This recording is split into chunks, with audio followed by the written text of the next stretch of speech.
At 16, I thought my only crime was being an orphan. But the man who called himself my uncle turned my home into a nightmare. He stole my childhood, left me with a pregnancy, and tried to bury me in silence. But today, I refuse to be silent. My name is Janet. When my parents died, people said I was lucky because my uncle agreed to take me in. They did not know that my luck was only another form of suffering. I was just a small girl, 16, with no power and no place to run. My uncle told everyone he was protecting me, but behind closed doors he treated me like I was his property.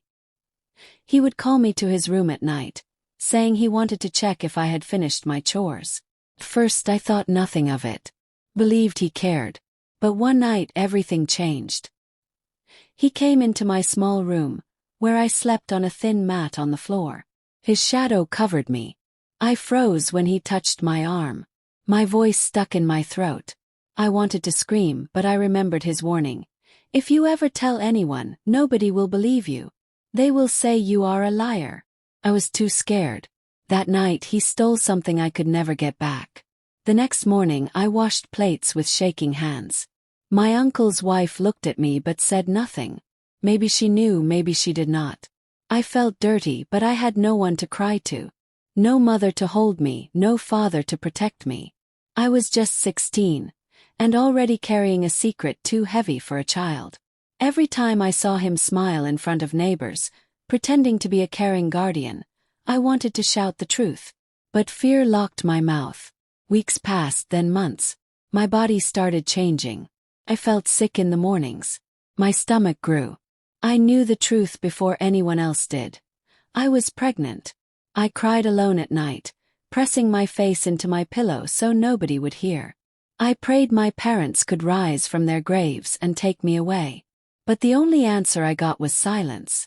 When my uncle's wife noticed my stomach, she shouted at me. "Shameless girl! Which useless boy touched you?" I wanted to speak, to point at the man standing right there, but he only glared at me with eyes that promised death if I spoke. So I swallowed my words and carried the blame. That was the day I realized the world was not going to save me. If I wanted freedom, I would have to find my voice myself. I was still only 16, but I made a promise deep inside. I will not remain silent forever. Life in that house became like a prison. Every morning I woke up with fear in my chest. I cooked, swept, and washed as if nothing had happened, but inside me I was breaking. The whispers in the compound started when my belly began to show. Neighbors looked at me with eyes full of judgment. Some laughed quietly, others shook their heads. Nobody asked me what really happened. They already believed the story my uncle spread, that I was a spoiled girl who went after boys in the street. His wife treated me worse than before. She would throw food at me like I was a dog. "You disgrace," she said. "Your parents must be crying in their graves." Each word cut deeper than a knife. I wanted to scream that her husband was the one who destroyed me, but the fear of his threats chained my mouth. At night, when the house was quiet, I lay awake feeling the baby inside me move.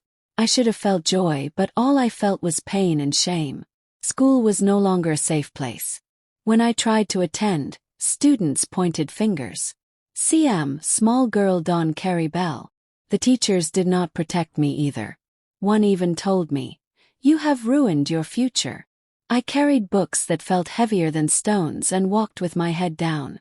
My childhood was gone. At 16, I felt like an old woman trapped in a young body. Sometimes I sat under the mango tree behind the house and spoke to my mother's spirit. I told her everything. "Mama, I am suffering. Need you. Why did you leave me here?" Tears rolled down, but only the wind answered. It was in those moments I realized how truly alone I was. My uncle still looked at me with those wicked eyes. He reminded me, "If you talk, nobody will believe you. They will throw you out. You will suffer in the street." And deep inside I believed him. I thought the world would rather call me a liar than face the truth. So I carried my silence, heavy like a stone, and prayed for a miracle. But even in that silence, something inside me started to change. I began to feel a small fire burning in my chest. I was tired of hiding, tired of shame. I told myself that one day, somehow, I would tell the world the truth. I did not know how or when, but I knew I could not remain silent forever. By the time my belly grew bigger, there was no way to hide anymore. People in the street pointed at me as I walked. Children laughed. Market women whispered, "Her parents are dead, that is why she has spoiled herself." My heart burned, but I kept quiet. The worst pain was not from strangers, it was from my own blood. My uncle stood tall in front of them all, pretending to be a disappointed guardian. He said, "I warned this girl, but she refused to listen. She has been sneaking around with boys." And they believed him. His wife became my loudest enemy. She poured water on me one morning and said, "Harlot, you will not bring shame into my house." I cried until my throat hurt, but she did not stop. I thought maybe one day she would see the truth in my eyes, but she only saw what her husband told her to see.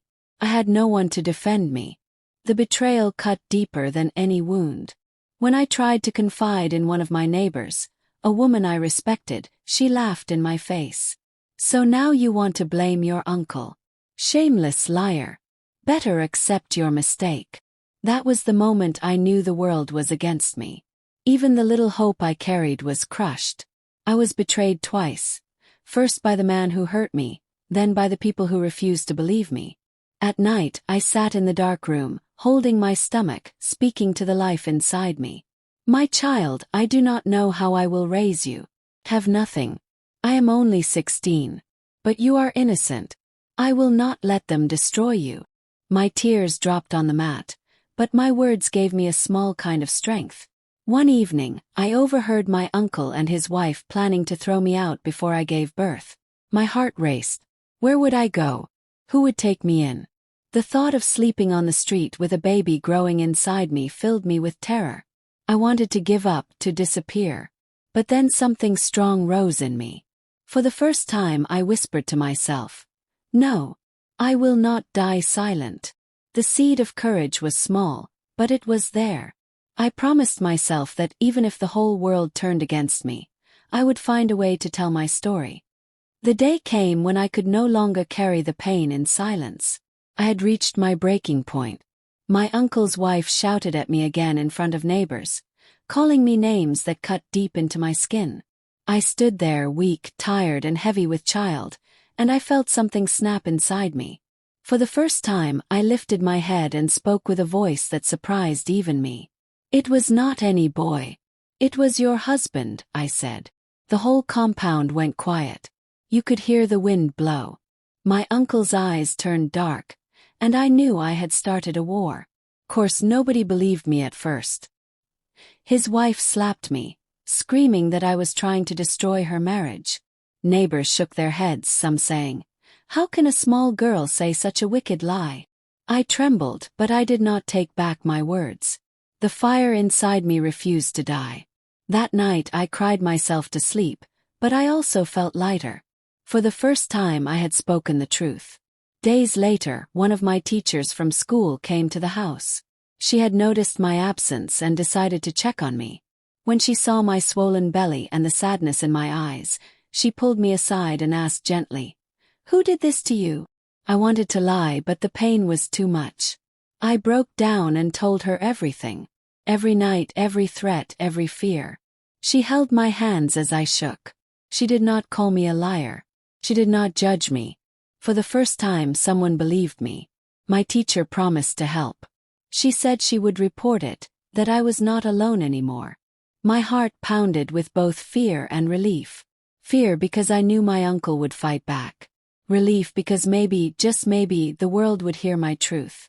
That evening, when my uncle came home, I looked at him differently. I was still afraid, but no longer broken. He sensed it. He looked at me with suspicion, and I knew he felt his control slipping. That was the beginning of my courage. I was still 16, still carrying shame and a baby, but I had finally found my voice. The news of my truth spread fast after my teacher reported it. At first, people whispered that I was just seeking attention. Some said I wanted to destroy my uncle because he gave me shelter. But slowly, things began to change. The school invited a social worker, and they came to the compound to question me. For the first time, my uncle could not shout me down. His voice shook when he tried to defend himself. I saw fear in his eyes, the same eyes that once held power over me. That day, I knew the silence was broken forever. His wife cursed me, swore I was possessed, but the authorities listened. They checked, they investigated, and the truth began to show itself like the morning sun. My neighbors, who once mocked me, now looked at me differently. Some were ashamed they had not believed me. Others could not even look me in the face. But it no longer mattered. I had spoken, and nothing could erase my words. When the time came for me to stand in front of the community, I was shaking, but I did not stop. My belly was heavy, but my voice was strong. I am 16, I said, and I did not choose this. My uncle betrayed me. He took advantage of me when I had nobody. I will not carry this shame quietly. I will not let him destroy me and pretend he is a good man. The silence in that hall was so deep, even the air felt heavy. I cried as I spoke, but they were not tears of weakness. They were tears of freedom. My words were no longer just for me. They were for every girl who had been silenced, every orphan who had been betrayed by the people meant to protect them. I made a promise that day. Even if the world turned against me, I would keep speaking. My uncle was finally taken away. His mask torn off for all to see. I was still young, still broken in many ways, but I carried a new strength inside me. The road ahead was not easy. I knew people would continue to talk, and the pain would not vanish overnight. But I also knew that silence was no longer my prison. I walked out of that hall with my head high. For the first time since my parents died, I felt them with me. I felt their pride. My story was no longer a secret wound. It was a weapon. And I promised myself and my unborn child that I would never be silent again. Moral lesson. Silence protects the abuser, but truth protects the innocent. No matter how young, poor, or powerless someone may feel, their voice carries strength. Speaking out can turn shame into courage and pain into justice. Never be afraid to tell your story, because your truth can save not only you, but also others who are still trapped in the dark. If this story touched your heart, do not keep quiet. Share it so others can hear, and subscribe so you never miss stories that give voice to the voiceless. Together, we can break the silence for every girl who has been forced to hide her pain.